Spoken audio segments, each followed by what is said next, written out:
আমাদের স্কিনে ছোট ছোট চুল থাকে, যাকে আমরা লোম বা বডি হেয়ার বলে থাকি। ঠিক এই লোমের পাশেই পোর বা লোমকূপ থাকে। আর এই লোমকূপের ঠিক নিচেই একটি গ্ল্যান্ড থাকে, যাকে সেবাসিয়াস গ্ল্যান্ড বলা হয়। এই গ্ল্যান্ডকে অয়েল ফর্মিং গ্ল্যান্ডও বলা হয়।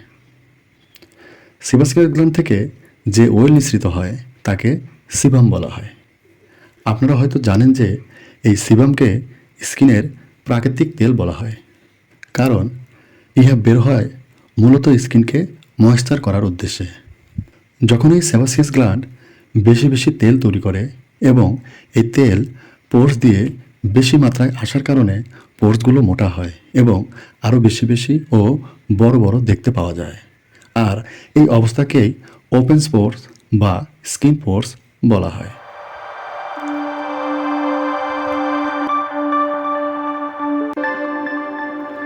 ওপেন পোর্স একটি নর্মাল কন্ডিশন যা সবার স্কিনে থাকে, তবে কিছু কারণে বা অবস্থায় ইহা বেশি বেশি দেখতে পাওয়া যায়, যেমন এক্সেস অয়েল প্রোডাকশন বা অয়েলি স্কিন।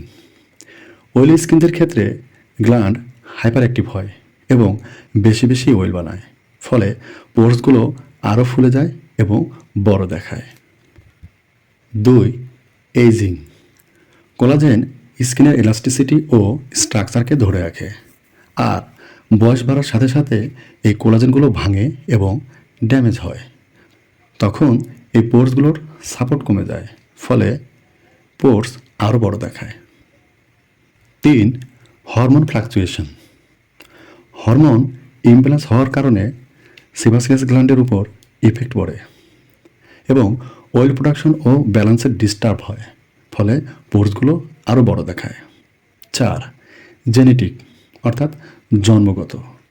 এক্ষেত্রে মা বাবার থাকলে সন্তানের হতে পারে। 4. ডায়েট। কিছু খাবার আছে যেগুলো খেলে ওপেন পোর্স হওয়ার সম্ভাবনা থাকে, যেমন মিল্ক প্রোডাক্ট, এদের মধ্যে ঘি, পনির, আইসক্রিম, কনডেন্স মিল্ক ইত্যাদি, এবং হাই গ্লাইসেমিক ফুডস যেমন সাদা আটা, সাদা চাল, সাদা আলু, চিপস, কুকিজ, সুগারি ড্রিঙ্কস ইত্যাদি অতিমাত্রায় খেলেও পোর্স বড় হয়। ট্রিটমেন্ট।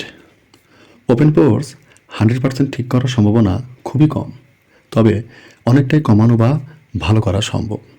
এর জন্য যেটা করতে হবে, সবার প্রথমে সকালে ও রাতে খুব ভালো কাজ করে এমন ফেস ওয়াশ ইউজ করতে হবে, অর্থাৎ স্কিনের ডেড সেল ও তেল পরিষ্কার করতে পারে এমন ফেস ওয়াশ, যেমন ল্যাক্টো ক্যালামাইন ফেস ওয়াশ। এতে থাকা স্যালিসাইলিক অ্যাসিড ডেড স্কিন পরিষ্কার করবে এবং কাউলিন ক্লে পোর্সে থাকা অয়েলকে বাইরে বের করে ফেলে এবং নিয়াসিনামাইড স্কিনের দাগকে কমায়। আপনি ফেস ওয়াশের পরিবর্তে অ্যাকনি 8 বার সাবানও ব্যবহার করতে পারেন। দ্বিতীয়ত, আপনার স্কিন থেকে ডেড সেল পরিষ্কার করতে ও অয়েল প্রোডাকশন কমাতে প্রতি রাতে অ্যাডাপেনিল জেল অথবা রেটিনয়েড ক্রিম ব্যবহার করতে পারেন এবং পরের দিন সকালে ফেস ওয়াশ দিয়ে ধুয়ে ফেলবেন।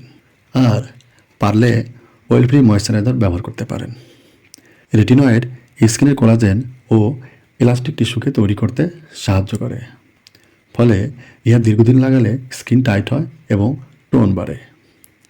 তবে অ্যাডাপেলিন ও রেটিনয়েড গর্ভবতী ও দুগ্ধদানকারী মাকে দেওয়া যাবে না।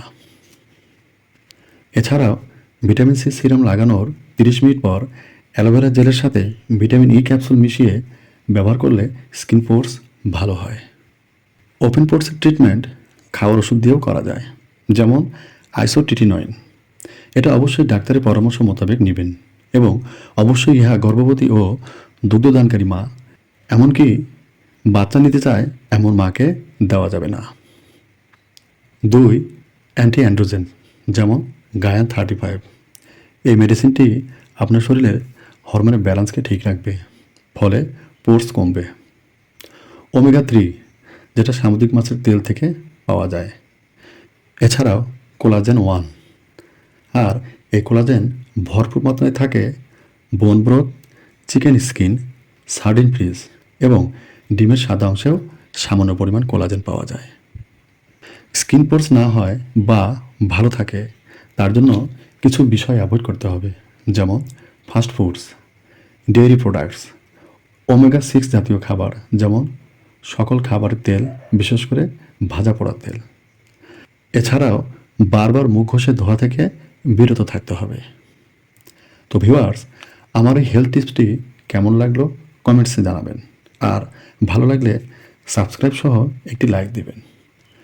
সবশেষে বলবো যে আমার এই তথ্য মোতাবেক আপনার শরীরে কোলাজেন এবং হরমোনসের ব্যালেন্স থাকুক এবং আপনি হয়ে ওঠেন আরও ইয়ং, আরও সুন্দর। ধন্যবাদ।